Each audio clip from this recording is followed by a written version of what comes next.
O ex-ministro do Supremo Tribunal Federal, Marco Aurélio Mello, que deixou a magistratura em 2022, disse que Jair Bolsonaro não deveria se tornar inelegível na ação que trata do encontro do ex-presidente com embaixadores estrangeiros.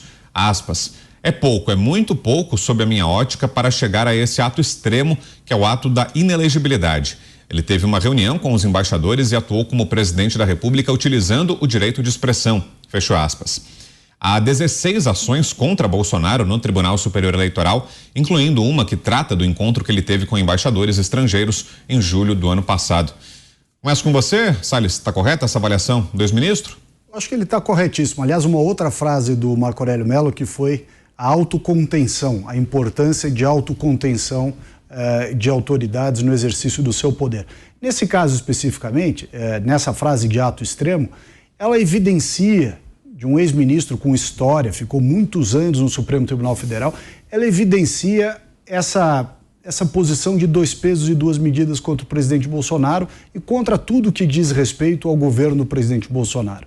Houve evidente esgarçamento durante a campanha eleitoral e depois do pleito, depois do segundo turno, mais ainda. É preciso, um dos aspectos relevantes da credibilidade das instituições é justamente a manutenção da sua imparcialidade, da técnica, do fundamento. Não é? Toda vez que você vê e fica claro para o cidadão comum que há um exagero, há um desequilíbrio, há uma falta de imparcialidade, né, nas questões adotadas, nas posturas proferidas, enfim, o que você acaba tendo na sociedade é o efeito contrário. As pessoas se condoem, as pessoas ficam solidárias àquele que está sendo perseguido. Ninguém gosta de ver uma pessoa sendo perseguida. Mesmo gente de esquerda, muitas vezes, fala, não, realmente, há um exagero, é isso aí e tal. De fato, é o que está acontecendo com o presidente Bolsonaro e com diversos fatos que circundam o seu governo. Você acha que esse risco é real, Dantas? É grande a possibilidade de que Bolsonaro seja tornado inelegível? O que se ouve aqui em Brasília, os bastidores ali do TSE, é que sim, ele corre o risco de se tornar inelegível. É um julgamento político. Nós já tivemos julgamentos no TSE que, mesmo com abundância de provas, a chapa foi absolvida. Estou falando do caso de Temer e Dilma. E no caso do Bolsonaro, ele virou essa persona não grata na política, especialmente para as forças que hoje estão posicionadas como autoridades, né, nos poderes. Então, assim, há esse risco, sim. O Marco Aurélio, ele sempre, desde que ele deixou, ele sempre foi posição isolada, né, no Supremo. Ele era o contra-majoritário do contra-majoritário. Mas ele, desde que saiu do Supremo, desde que ele se aposentou, ele vem participando do debate público de uma forma bastante construtiva. Então ele aponta para excessos de toda forma, né? Desde o caso da Lava Jato, a forma como trataram a perseguição que foi imposta também ao Sérgio Moro por parte de TCU, e o que vem acontecendo com o Bolsonaro. Ele faz críticas à postura do Bolsonaro também, de ataque às instituições, de ataque aos ministros do Supremo, de ataque ao sistema eleitoral, mas tá certo, é um exagero, sim. Nós já vimos políticos condenados por corrupção tendo o seu direito político preservado. Nós tivemos uma presidente da República que foi empichada por quebrar o país, por cometer o crime de responsabilidade e que também teve seus direitos políticos preservados. Mais uma vez, é aquela justiça seletiva. E a justiça seletiva, ela causa uma impressão muito ruim para o resto da sociedade. Quando ela não é uma justiça equilibrada, ela acaba passando a impressão de que não é justiça. E você, Mota, como avalia esse posicionamento do ex-ministro Marco Aurélio? Me parece um comentário bastante sensato e uma avaliação correta da situação. É inevitável a gente comparar a situação do presidente Bolsonaro com a situação pela qual está passando Donald Trump nos Estados Unidos. As semelhanças são muito grandes. Em ambos os casos, há duas questões muito importantes em jogo.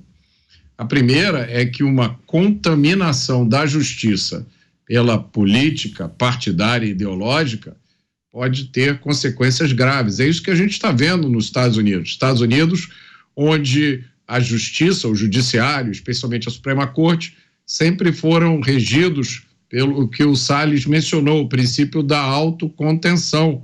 Parece que com a decisão do promotor lá de Manhattan de perseguir politicamente o ex-presidente Trump, esse princípio foi muito prejudicado. A segunda questão importante que está em jogo, que a gente não pode esquecer, é que é impossível preservar a democracia violando a democracia. Você concorda com essa avaliação dos colegas, sobre um potencial para ampliação do capital político de Bolsonaro, caso seja confirmada essa decisão, caso o Tribunal Superior Eleitoral tire os direitos políticos do ex-presidente? Quer dizer, o tiro pode sair pela culatra, Bolsonaro pode sair fortalecido e até como um grande cabo eleitoral para um possível sucessor, Zé? Pois é, olha, os tribunais superiores, eles sempre foram políticos, né? Um contencioso político muito grande, e nós estamos acostumados a ver, inclusive, essa avaliação de votos e declarações. Só que nunca antes na história desse país foi tão explícito, já não escondem. Há uma tentativa de tornar o ex-presidente Jair Bolsonaro inelegível, isso é indiscutível.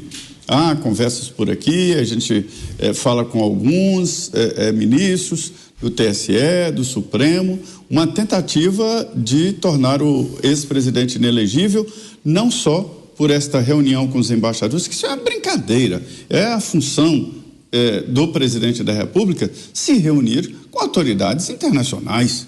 Isso está entre as funções de um presidente da República. Mas são vários inquéritos emaranhados de tal forma de deixar o ex-presidente inelegível. E veja bem que repercussão tem isso. Em primeiro lugar, ele sim se tornaria como um grande capital político, podendo apoiar outra pessoa qualquer, né? E isso é inegável. Mas, por outro lado, desmonta a autoridade e a força de Lula.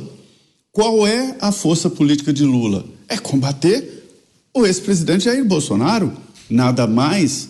Em plena avaliação de 100 dias, o ex-presidente fala como se estivesse no palanque, agredindo o ex-presidente Bolsonaro, falando de aliados dele, e essa codependência teria um forte abalo se houver a inelegibilidade do ex-presidente Jair Bolsonaro.